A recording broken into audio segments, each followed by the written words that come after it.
girl, Rhonda M. Lawson, and I am back with a new edition of Horizons of Meet the World Image Solutions. Now, this episode is very, very, very special to me because I have the privilege of interviewing two authors who are incarcerated.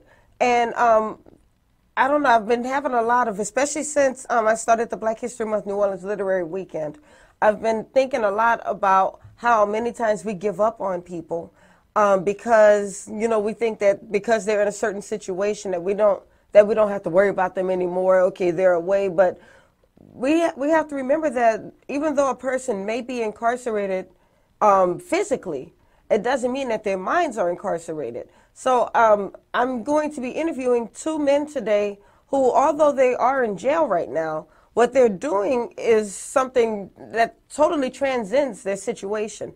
They've started studying, they've started writing, they have published their own books, and some are even starting publishing companies because they're not only wanting to build a better life for themselves, but they're also trying to set the path for the generations behind them. And I think that's something that we all should support. We should all get behind. And there are so many authors out there. Jihad is one of them who was in jail. He was in jail for, I believe, 7 years. And now he's a best-selling author now that he's out of jail. So this is a life that can totally, that people can totally get behind, that they can actually totally do. They don't have to just leave jail and then not know what to do next. I visited Whitney Plantation over the weekend. It's for those of you who are not in the New Orleans area, Whitney Plantation was actually an actual slave plantation back in the 1800s. And now it's a museum totally dedicated to slavery. It's all fact-based. There's not a lot of opinion in it. Everything is fact-based. And one of the things we found out was that there was a man who wanted to build a plantation, and he built the plantation. However, before it could get to what he wanted it to be, he died. And he passed over the land to his wife. His wife didn't want the land. She was about to get remarried, and she gave the land over to a different entity. Kind of find out that this man's original purpose was to build Angola Plantation, and he wanted to make it basically a prison for slaves who weren't doing the right thing, so to speak. And today, that plantation is now Angola Prison. So even though he died before he was able to see what he wanted to happen, it became a prison anyway. So, and now Angola Prison is the worst prison facility in the country. And we're actually going to be talking to a man who's in Angola Prison in the next week. So I'm really looking forward to that. And he is also another author who's looking to start a life with writing. But right now we're going to meet a man named Frank Zeigler, who is in prison and has actually just published his first book. Frank, are you there? Yes, ma'am, I'm here. Wonderful, wonderful. So you've just published your first book. How long ago? Actually, my first book got published in February the 9th. February 9th, so it's been about a year now. This past February. It got published this year. Oh, there we go. Okay, so congratulations. Yes, ma'am. So tell us a bit about your book. It's called Twerking Things. Yes, ma'am. A little about my book. It's really based off of me, myself, Frank Zeigler. My name is Twerk. And my brother, Marcus Zeigler, his name is Thing. So basically two twin brothers. We're not twin brothers, though. But they got locked up at the age of like 12 going on 13. And did a 5-year bid, you know what I'm saying, detention centers. So they went through their, you know, phases or whatever, growing and maturing, learning and all this stuff right here. So now as they get out, little broken promises here and there, whatever. And now they're looking forward to pursuing their dreams of being music artists. So now what people want to know now, whether or not will they pursue their dreams and become successful music artists, or will they fall back to the same streets that had got them before and got them incarcerated? Wow, that's deep. So basically, would you consider your book fiction, or is this actually based on you? It's really a little twist of both, fiction and nonfiction.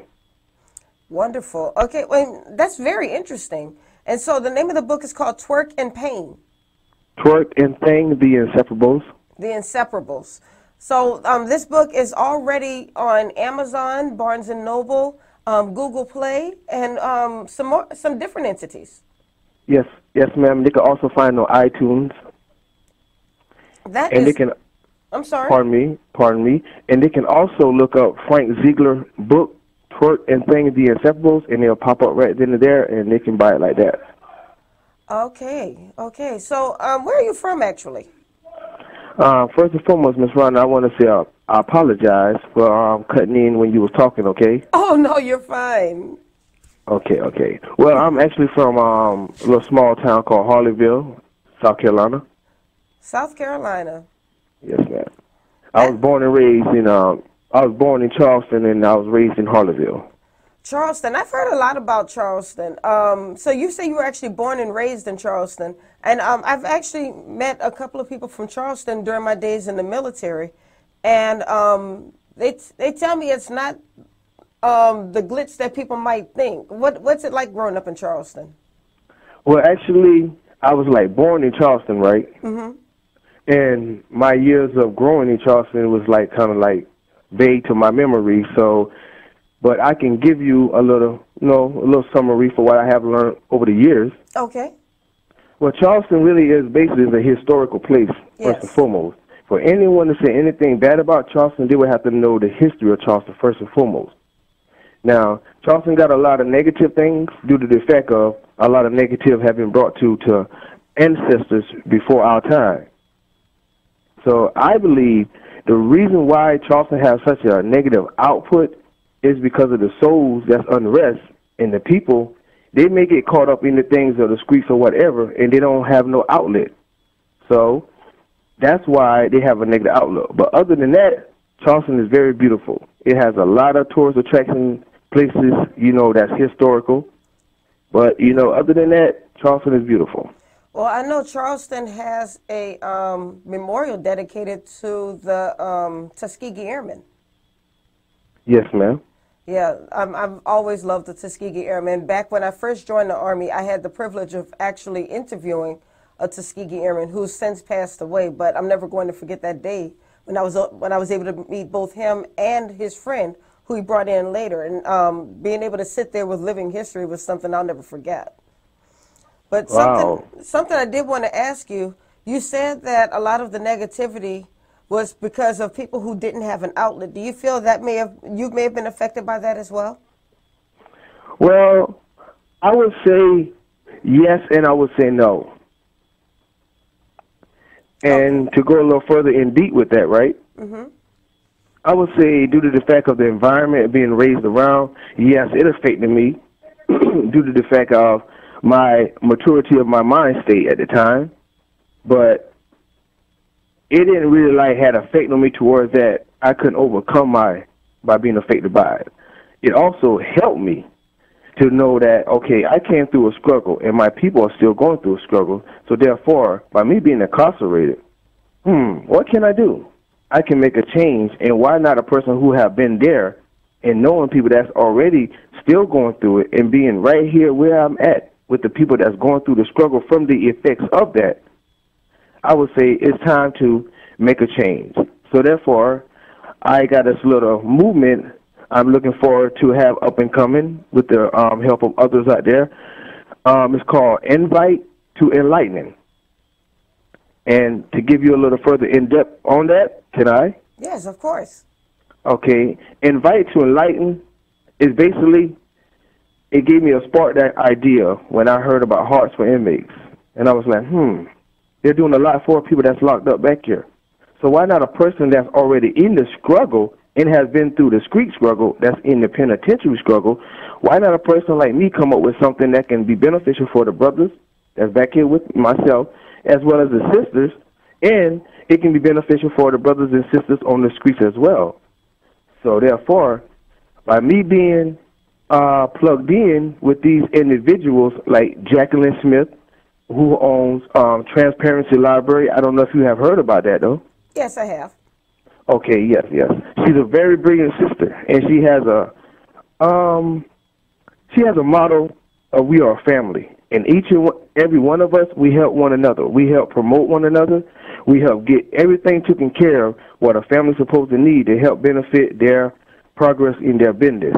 Now, with Invite to Enlightening, it will be like to bring brothers and sisters to the table. Well, not the table, but to bring brothers and sisters together. Yes. To give them some enlightenment, which means there's the knowledge that they're going to need to understand, first and foremost, let's find out who you are. Let's get an identity check here. Once we get an identity check, now let's look at where we're heading at in life.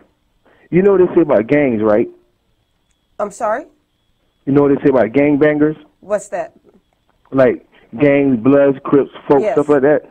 Right. Okay, let's look at this here. I wonder where that ideology came from to have people in the world to believe that gangs is all bad. It's not really gangs that are all bad. We got violence everywhere, even in the military that protects our country, right? Mm-hmm. Okay, so therefore, they want to target us about our colors, right? Mm-hmm. Well, our colors is a part of our culture. That's what it is. So therefore, with that being said, pardon me, Inviting to Enlightening will also shed some light on these brothers who's a part of these organizations, and not to be a part of an organization of a gang term to have the people blinded to saying that we are negative. No, let's look at our culture form from our organization. Our culture form, we really are helping the community. We are really bringing the brothers and sisters out of the bad state of a mindset to be that violence is the key. No, violence is not the key. We can help one another.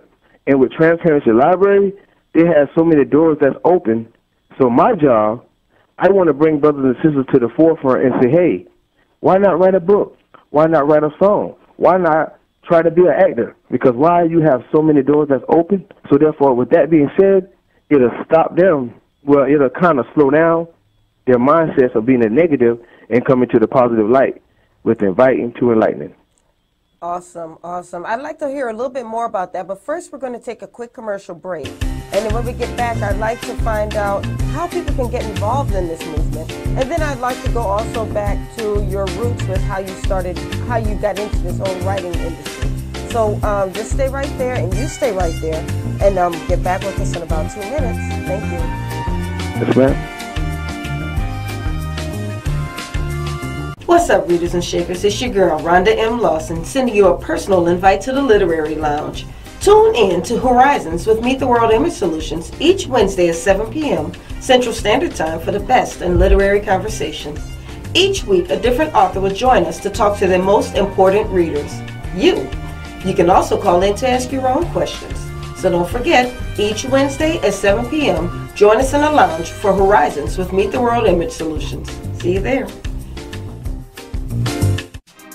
Listen up. Your customers, our listeners, could be hearing about your business right now. Yeah, right now.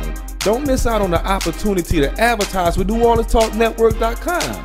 Call our business department today at 504-475-4793 to hear about our great rates. NewOrleansTalkNetwork.com. We provide the people, you provide the business.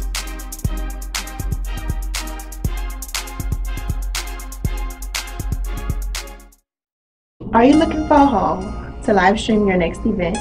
Give us a call here at Bethesda Community Event Center, the only place on the Gulf Coast that can host and broadcast live your wedding reception, your baby shower, business seminar, and any other special event. Give us a call at 504-708-9454 for more details.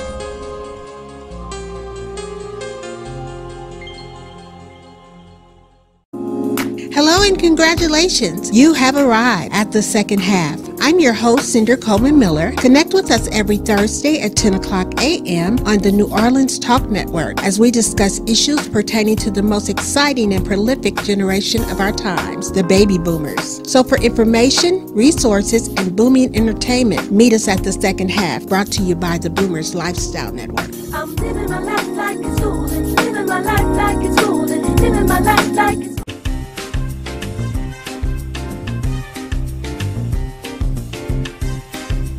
And we're back. So we've been talking with Mr. Frank Zeigler, who wrote a book kind of loosely based on his life called Twerk and Pain, The Inseparables. So, and he was just telling us about a movement that he started And can you give us the name of the movement once again? Yes, ma'am, I can. Inviting to Enlighten, as I was speaking earlier, to give you a little insight on how you can get involved with us. Okay, we got some things that's going to be posted. Like I said, on my Facebook page, you can go to Frank Zeigler, and you can look me up. It will show my book on there, and that's where you can find me. And we're going to be posting where you can join in, like get your votes, get your likes or get your dislikes. If you like it, please do give us a like. If you dislike it, give us a dislike. But at the same time, I want to know why you dislike it. There you because go. First and foremost, yes, ma'am, you are absolutely right.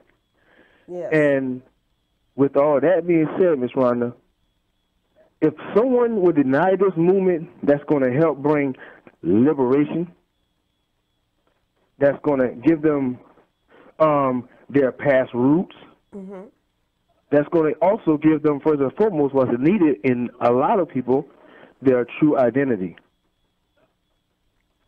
Now, with that, you can go to my page. Like I said, it will be like, I think it's coming up where we're going to start posting in another week. Okay. And with that being said, they can come there, like I said, they can give their likes and they can give their dislikes. And I'm hoping I will get more likes than dislikes because, ladies and gentlemen, boys and girls, it's time for us to make a change. Yes. The streets are getting worse and the penitentiaries are getting even worse. So therefore, if you continue liking what you're liking out there, hey, I can't agree with you, but I can't knock you. But if you want to make a change, Inviting to Enlightening is the movement that's going to help push forth with other movements like Hearts for Inmates and so forth on. So therefore, I hope y'all can come and say, hey, we like this and we want to be a part of this, and we can go out, get you accepted, and we can go ahead and start understanding what it's really about and the in-depth of it, and we can move forward. So are you looking for to connect people who are in the penitentiary with people who are outside but have been there? So in other words, maybe former inmates? Is that what you're looking to connect? Yes, ma'am, I am. Okay. Yes, ma'am, I am. All right. It sounds good. So the way people can find out more information is to go to your Facebook page, which is Frank Zeigler. Is that correct? Yes, ma'am. Okay, wonderful. Now, let's talk a little bit. We have a few more minutes left, so I did want to talk with you about, I know you talked to me about why you started this movement, but why did you start writing? What made you want to get involved in the literary industry? Well, it's a quite interesting story, right? Okay. Well, I'm going to give you a little brief summary of it. I was like in my GED class, and I had this teacher. Her name is Susan Clark. I really didn't like the lady, to be real with you. Yes. Because I judge her from the outside, not from the inside. So one day I wrote an essay as the whole class was writing. She called me in the office, and she was like, well, Mr. Zeigler, what was we doing out there? I was like, we writing an essay. She was like, okay, so this is your essay? I was like, yes, ma'am, that is, and I hope you like it. She said, well, I love the essay, but one thing I didn't like about it, you wrote a scene out of a book. I'm like, huh? She's like, yeah, you wrote a scene out of the book. I'm like, okay, could you elaborate furthermore because I don't understand what you're saying. She's like, well, this right here sounds like you wrote something spit out of a book. I mean, this would be an essay. I was like, so I failed my essay. She said, no, you passed your essay, but I want to know about this scene in this book. So I was like, I was like, I don't understand. So she called me around her desk, right? And she showed me the computer. She was like, oh, I write books. So I was like, that's interesting. And she was like, Frank, I want you to understand something. You have a very unique talent right here that's rare. You need to look into writing because you captivated me with your little story right here. So therefore, I bypassed it. And about a week later, I actually started writing Twerking Thing, The Inseparables. So therefore, I realized that, I can talk a good talk, so why not write it? So you actually started writing this book before you went to prison? No, ma'am. I wrote this book actually when I was in my GED class at my institution of McCormick. Oh, okay. So you were taking your GED classes while you were in prison? Yes, ma'am. Okay, so you never really gave up on bettering yourself, so to speak. What was it about you that made you decide that you're not going to fall a victim to the system, that, you know, you might be in prison, but you're still getting your GED. You now started writing, and now you've actually published a book. What is it that keeps you going and keeps helping you to look forward? Well, one thing I can say this, I've noticed how God has blessed me with such a rare talent that normally not too many people do have, and that's writing and being able to, imitate and impersonate others. Yes. So with that being said, I recognize the talent that I have within myself, so therefore I started doing it with the advice of my GED teacher, Miss Susan Clark, and I realized that I've been through a lot in life, and why not be able to share it to a person that's going to commit crimes or going to do this and that, or just looking for some entertainment. So therefore, Yes. I put entertainment together with jewels of life, which is reality, and that's when I started my form of writing. Well, I think it's wonderful. Going back to my visit to the Whitney Plantation, I actually read a passage from a former slave there who said that they were never allowed to read. If they picked up a piece of paper, they would get it smacked out of their hands.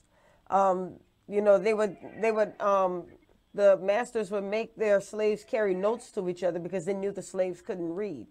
And so many times when we did learn to read, we had to keep it a secret because it could be dangerous.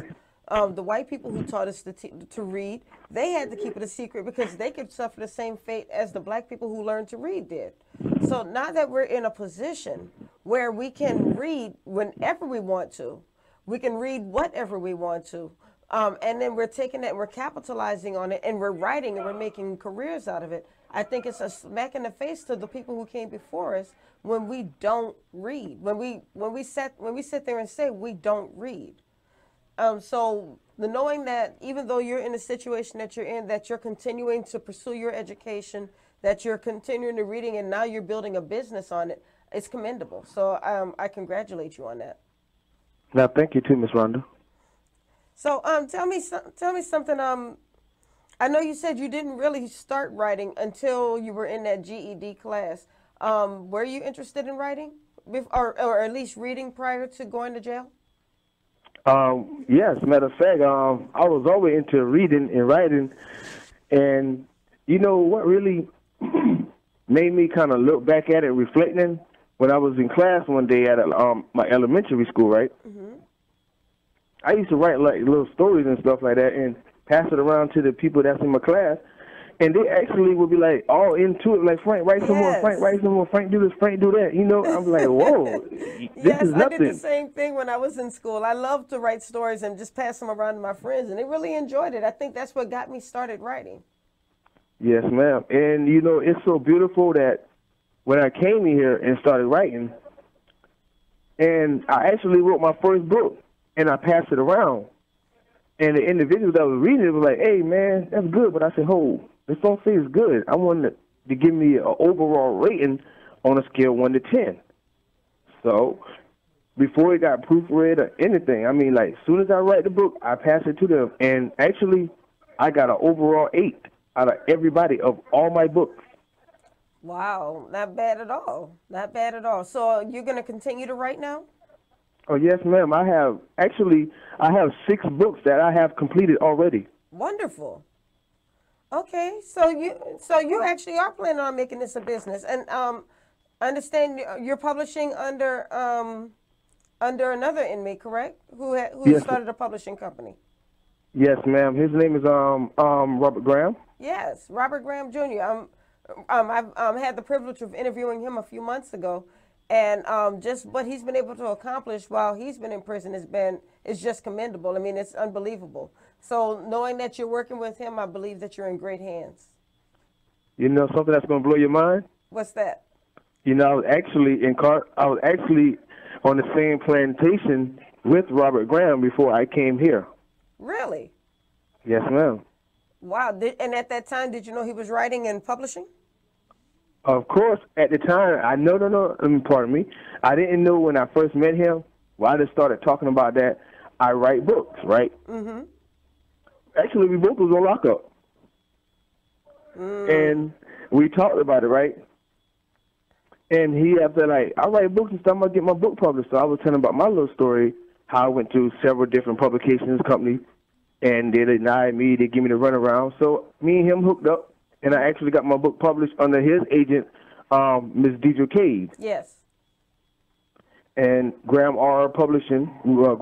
Writing had took me under their wings and got my book out. And hey, now look where I'm at. I'm a published author. I got a little up-and-coming movement, Inviting to Enlightening. And as well, I'm looking forward to open up my publication company and so forth, more other business avenues too. Wonderful. Well, I wish you all the best. I hope that you are out of prison soon and you can really push this business the way you would love to propel it. And I know you're going to do well because it already just sounds like you have a goal in mind and you're working toward it. Yes, ma'am. All right. Well, unfortunately, we're at the end of the interview, but I really enjoyed speaking with you. Can you please remind everyone where they can find your books? Okay. You can find my book on Amazon, Barnes & Noble. You can also find on Google Play. You can also find on iTunes. And you can also type in Frank Zeigler book, Twerk and Things the Inseparable, and it will pop up, and you can buy my book. Well, we'll definitely be buying that book. So thank you once again for joining us, and congratulations on all you've accomplished so far and what you will accomplish. And I thank you too, Ms. Rhonda, for having me and everybody who's listening. All right. Thank you so much. You have a great day. You too, Ms. Rhonda.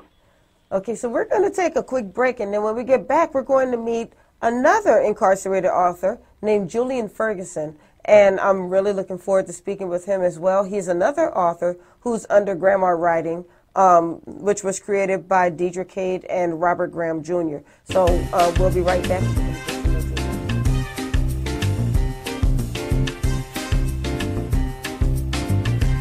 The New Orleans Talk Network, now on your mobile device, on your computer, in your ear, and interactive. It's new, it's innovative, and it's on your mobile device. Android, iPhone, iPad, and on your computer. Take us wherever you go. Because we're interactive. 504-341-TALK. That's 504-341-8255. Hi, I'm Evangelist Melanie Pichon. Listen, I'd like to invite you to view our Forgiven Talk Show every Thursday from 11 a.m. Central Standard Time until 12 noon. We talk about issues. We talk about challenges. We talk about those things really that other folks don't want to talk about. Listen, if you want to talk about something, if you want to give us some suggested ideas, comment below and we'll do our best to get at you. Remember, every Thursday from 11 a.m. Central Standard Time until 12 noon, the Forgiven Talk Show.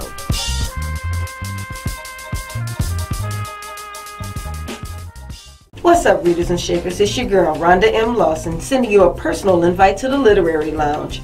Tune in to Horizons with Meet the World Image Solutions each Wednesday at 7 p.m. Central Standard Time for the best in literary conversation. Each week, a different author will join us to talk to their most important readers, you. You can also call in to ask your own questions. So don't forget, each Wednesday at 7 p.m., join us in the lounge for Horizons with Meet the World Image Solutions. See you there. Y'all know me, this is a people person here. Big homie head. It's your boy Fred. This man, big fan. Right. Listen, we're your host of the New Orleans Talk Network's Fan View. Real fans talk, real sports. Check us out every Thursday night, 6 p.m.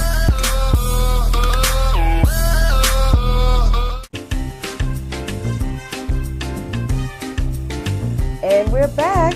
And just as promised, I have on the line author Julian Ferguson. As I mentioned before, he is also an incarcerated author and who is looking to make a life for himself and make a living for himself when he gets out of prison. And as I said, I really admire these authors because it is so easy to just fall within the system and just refuse to care anymore.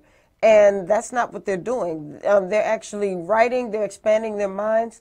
And when you hear Julian's story and what his book is about, you're really going to be surprised. This is not just your regular run-of-the-mill fiction. He has something else going on with this. So I'm going to bring Julian on so he can tell you all about it. Julian, are you there? Yes, ma'am. Wonderful. First of all, thank you for being here. I'm really looking forward to this interview. I'm glad that you have me here, and like I said before, I'm excited to be here to share my story.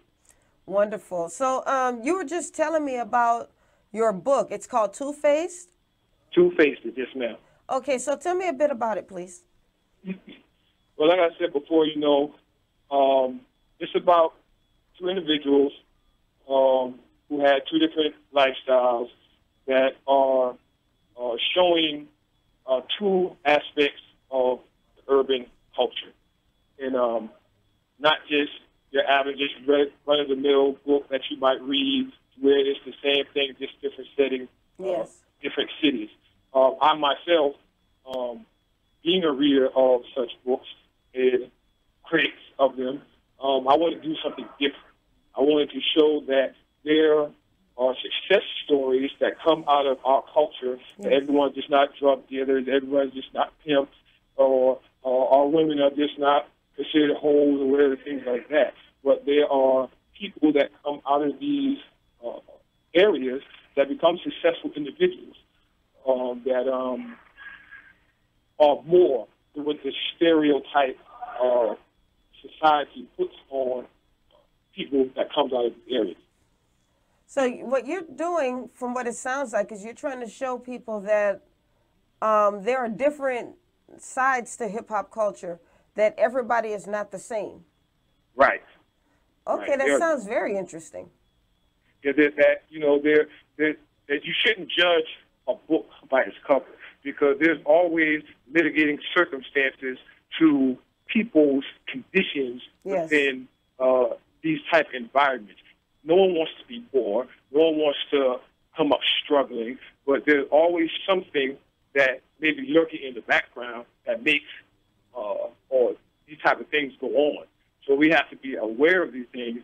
A lot of us are blinded to it unless you have lived in that type of environment, have seen it for yourself, have been stereotyped and stuff like that.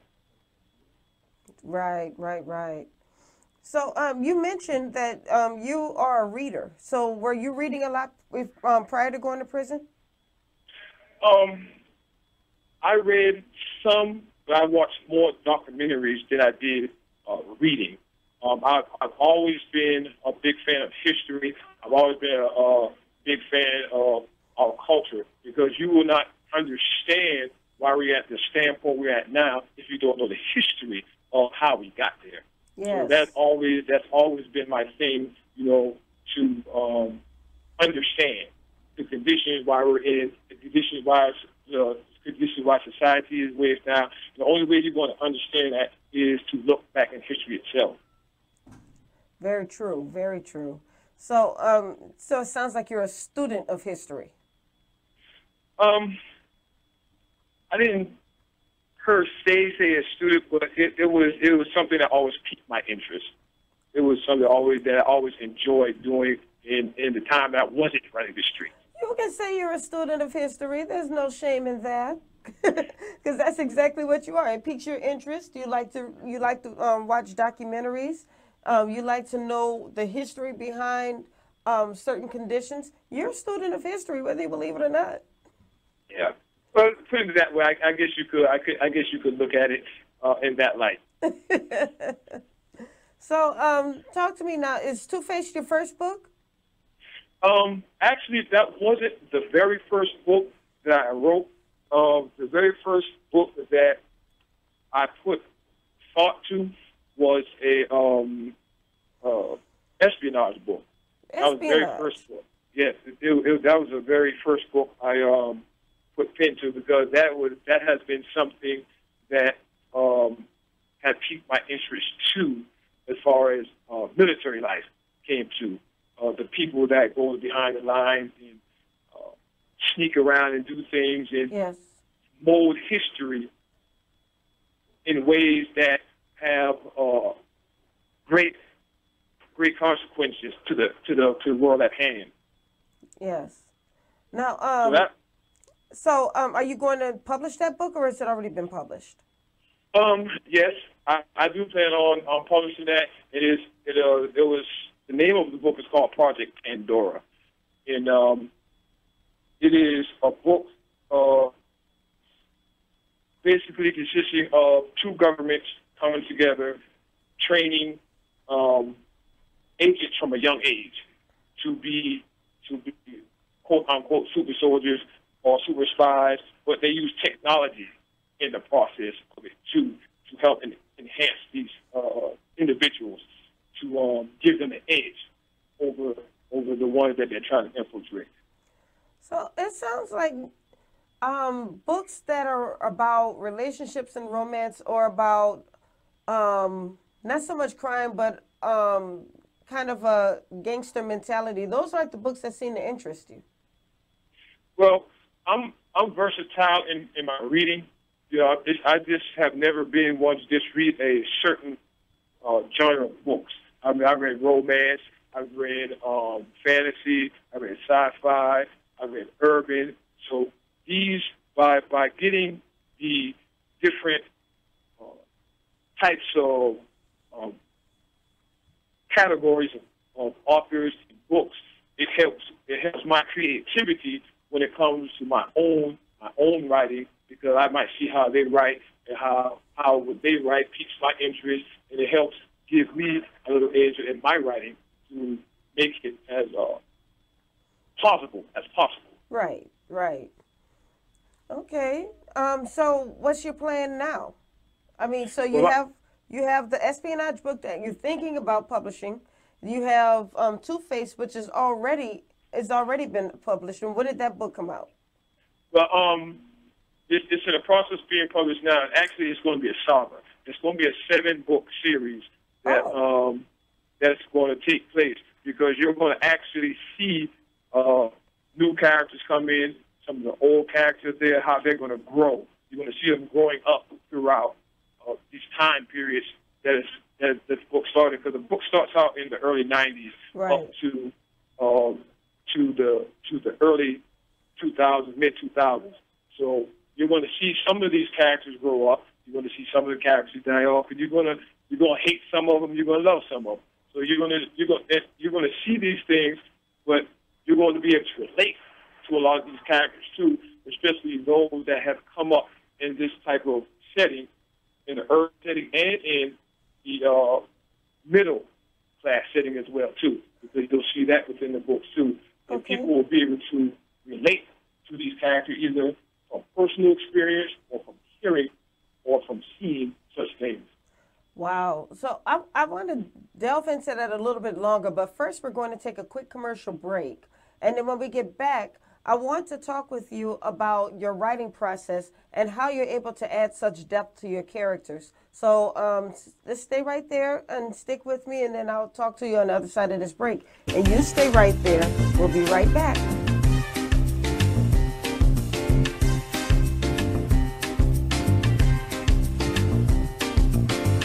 What is New Orleans Talk Network? It's today's hottest topics with an added flair. You get ready, because the conversation will be hot, and better yet, mobile. Download the New Orleans Talk Network app, available on Android, iPhone, iPad, and you can listen to us on the web at www.neworleanstalknetwork.com. Write down our talk line at 504-341-TALK. That's 504-341-8255. Interactive and worldwide. That's what we are. Join in on the real conversation and tell a friend about the New Orleans Talk Network.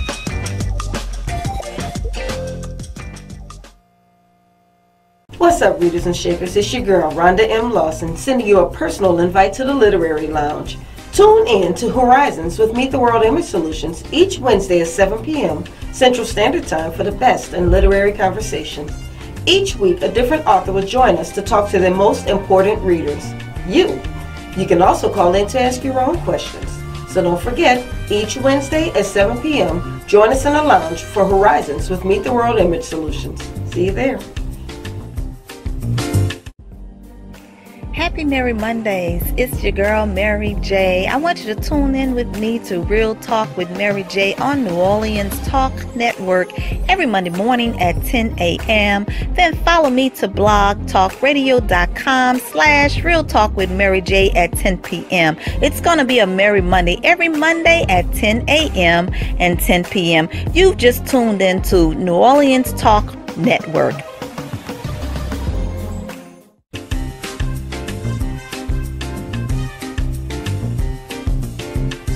And we're back.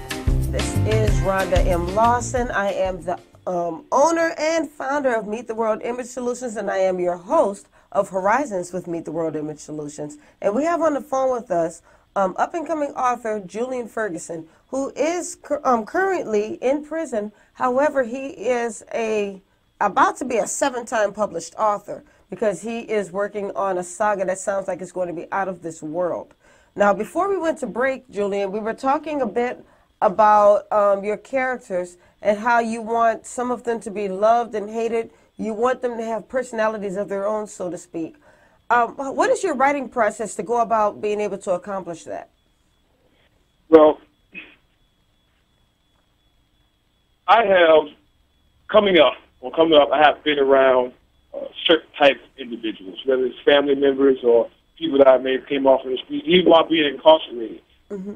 I've come across different type of individuals who have lived certain lives, who have experienced certain things, and I place myself within their shoes, or try to place myself within their shoes, and see the things how they see it in life and how they experience it in life. To give my characters, when I create them, relatable circumstances, relatable situations, where people be like, I've been through that, I know how that feels, or I've seen that done before. And when I pin these characters, I put myself in their shoes. Yes. I look at certain things through their eyes, how they respond to this, or how they react to that, especially when it comes to my male and female characters, especially female characters. Yes. The female characters, being with my older sister and learning from her and my mother learning from them, and being that they were able to live in both lifestyles. I've learned a lot from them just being around them, and a lot of the older women that I dealt with on the street and learning from them. So this is how I was able to base my characters and create my characters to be lifelike. Okay. So do you ever read any books that help with character development? Yes. I've read romance books by women to give me a feel of how they think when it comes to their relationship with men, or when it comes to situations they might deal with, or what they look for, the expectations that they look for when it comes to not just relationships, but just life in general. How hard it might be for them in the business world, or the things, the prejudices they might have to go through, and things that join. So it helped me understand a lot of things. So when I create certain characters who are female, I am able to do it as accurately as possible. As far as the male comes, I can do that on my own with no problem. I can do that just fine. Well, I would like to send you some books, if you'd like, that can help you to further develop your characters. Because I've been writing for quite a while now, and what I've learned is that no matter how long you've been writing, you can always learn something new. And since you seem to enjoy putting such depth into your characters, I would love to be able to send you some guides that can help you with that. That's cool. I mean, I always like fresh input. I like when people critique the things that I write, because that's the only way that you become a better writer, is when people are honest with you and they tell you, oh, I don't like that, or that's okay, or I think you can do this. Now, what I have done is ask certain people out back there, what type of character would you like to see in this book? Give me an example of what type of character you'd like to see. If they would explain to me what they would like, what they want to see, or... So you're giving the people what they want? Yes, I give them what they want. Okay. And that is, to me, I believe, the greatest success of being a writer. Is giving the people what they want. In a way that is believable. That is believable to where they can, okay, I can see that happen. Right. Now, I will say that as you're giving the people what they want, Just make sure that you're watching the trends because things change so quickly. I mean, street fiction is still hot right now, but there was one time when people were reading nothing but street fiction. There was one time they were reading nothing but erotica, and then there was times when they were reading nothing but relationship books. So the trends change so much. So if you plan to give the people what they want, how do you plan to stay consistent within yourself, but at the same time be able to be flexible enough to write in different genres? Well, no, that's a very good question, and I have an answer for that. The one thing that is going to make my book stand out from the regular urban novel book is that it has a mixture of different types of writing. You might have a little bit of drama. You might have a little bit of romance. You might have a little bit of action. And these are just some of the different things that you might see in there, suspense that you might see in there, to where it'll keep the people wondering what's going to happen next, or expect that to happen. So by being versatile in my reading and seeing how these legendary authors are able to captivate the people by their writing, I was able to take what I learned from them by reading their stuff and intertwine all this together within my books to make it to where people will be like, okay, this is something different. Okay. It sounds like you're in the right direction, so I love that part. So just, I congratulate you on that, and I look forward to seeing your saga. Where can people find your books?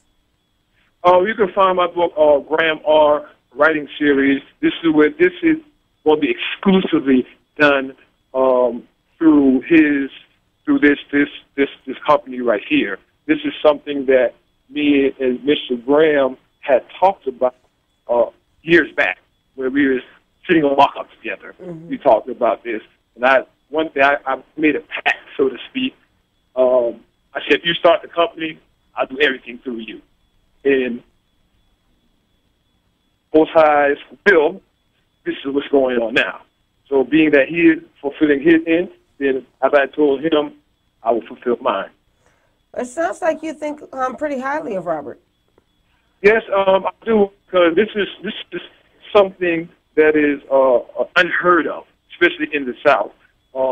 Taking this type of step to rehabilitation, because once you're incarcerated, some people in society feel as though that you're deemed being unrehabilitated.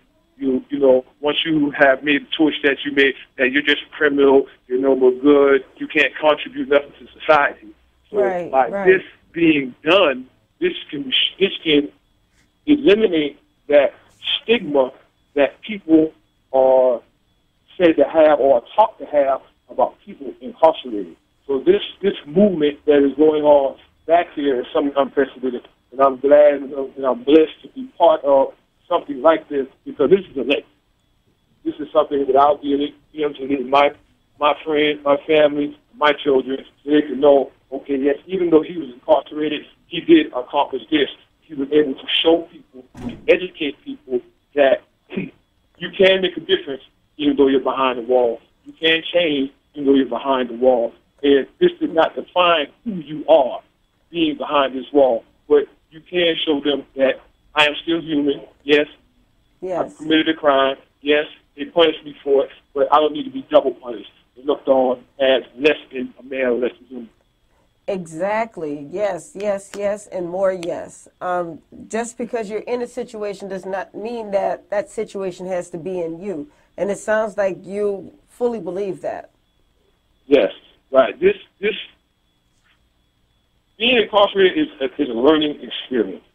This is just another notch of becoming a better person for myself.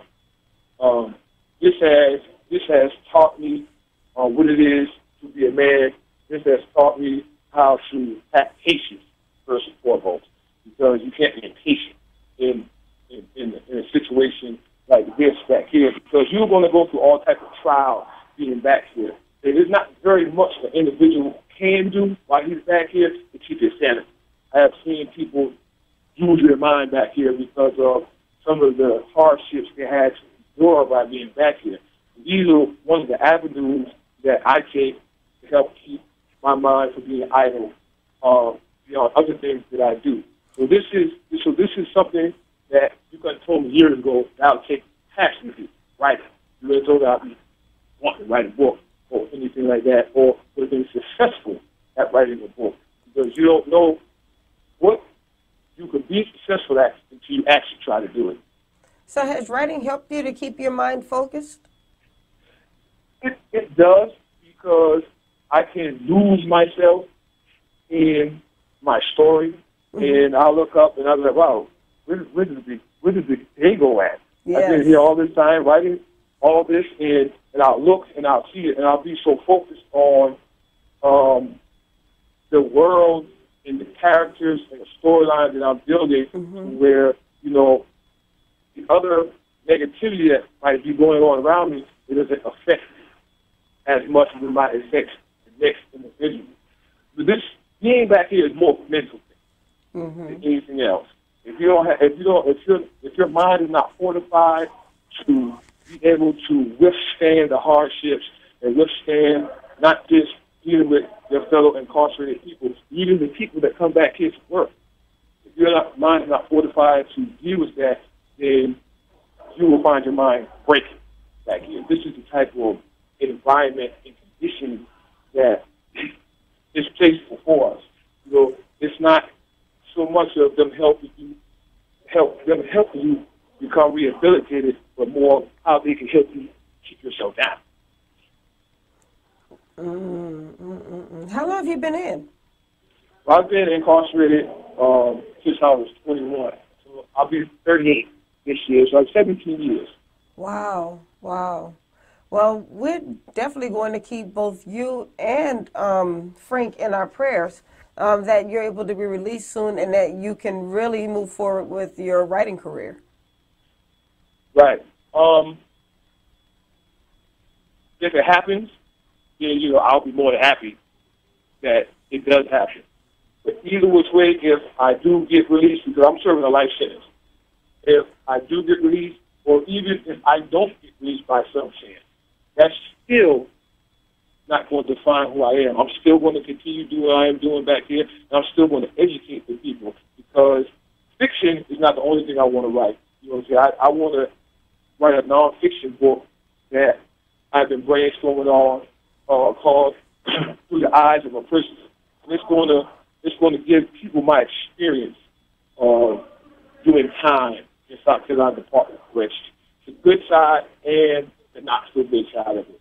So people can understand what it is to be incarcerated. So it might deter some people who want to live the life of crime. Because if you save one life from coming from back here, it's like you save all of mankind.